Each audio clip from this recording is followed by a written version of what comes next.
ഡൽഹി സംഘർഷം നടക്കുമ്പോൾ ഉമർ ഖാലിദ് ഡൽഹിയിൽ ഉണ്ടായിരുന്നില്ല എന്ന് കപിൽ സിബൽ സുപ്രീം കോടതിയിൽ.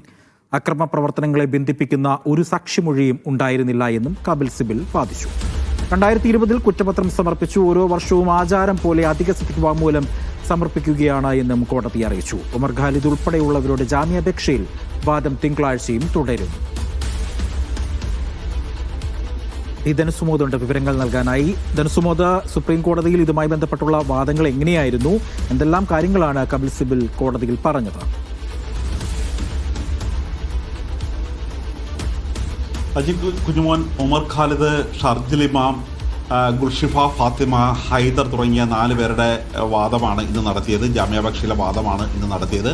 ഈ വാദം തുടങ്ങിയപ്പോൾ തന്നെ ഈ ഡൽഹി പോലീസ് എങ്ങനെയാണ് സത്യവാങ്മൂലത്തിലൂടെ കള്ളത്തരം പറയുന്നത് എന്നുള്ളത് ഒരു പൊളിച്ചു കാണിക്കാൻ വേണ്ടിയായിരുന്നു കപിൽ സിബൽ, അഭിഷേക് മനു സിംഗ്വി തുടങ്ങിയ അഭിഭാഷകർ ഇന്ന് സുപ്രീം കോടതിയിൽ തയ്യാറെടുത്ത് വന്നത്. കാര്യം 2020 ഏപ്രിൽ 11 അറസ്റ്റ് ചെയ്തത്. അതിനുശേഷം ഇന്നേ വരെ ജയിലിലാണ്. 2 വട്ടം മാത്രമാണ് ഉമർ ഖാലിദിന് പരോൾ കിട്ടിയിരിക്കുന്നത്. 16/9/2020 കുറ്റപത്രം സമർപ്പിച്ചിരുന്നു. പക്ഷേ അതിനുശേഷമുണ്ടാവുന്ന വിചാരണ എല്ലാം നീട്ടിവെക്കാൻ കാരണം ആയത് ഉമർ ഖാലിദ് ഉൾപ്പെടെയുള്ളവരാണ് എന്നുള്ളൊരു വാദമാണ് ഡൽഹി പോലീസ് മുന്നോട്ട് വെച്ചിരുന്നത്.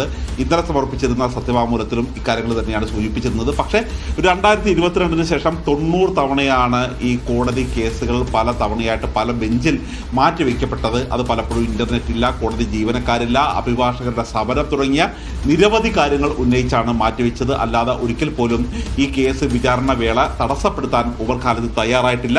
ആ തരത്തിലുള്ളൊരു വാദം തെറ്റാണ് എന്നുള്ളൊരു കാര്യമാണ് ചൂണ്ടിക്കാട്ടിയത്. മാത്രമല്ല, ഇവർ ഈ ഉമർ ഖാലിദ് ഈ കലാപം നടക്കുന്ന സമയത്ത് ഡൽഹിക്ക് പുറത്തായിരുന്നു.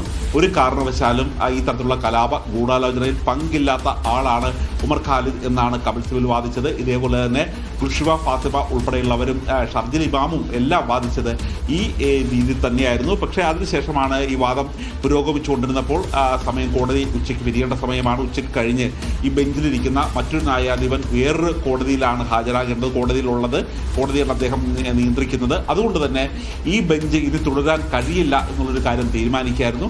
അതിനനുസരിച്ച് തന്നെയാണ് തിങ്കളാഴ്ചത്തേക്ക് മാറ്റാം എന്നുള്ള കാര്യം പറഞ്ഞത്. പക്ഷേ ചൊവ്വാഴ്ചത്തേക്ക് മാറ്റിവെക്കുമോ എന്നുള്ളൊരു കാര്യം അഭിഭാഷകർ ചോദിച്ചെങ്കിൽ പോലും തിങ്കളാഴ്ച ആദ്യത്തെ മാറ്ററായിട്ട് തന്നെ പരിഗണിക്കാം എന്ന് പറഞ്ഞ് കോടതി തൽക്കാലത്തേക്ക് മാറ്റുകയായിരുന്നു. വാദം തിങ്കളാഴ്ചയും തുടരും.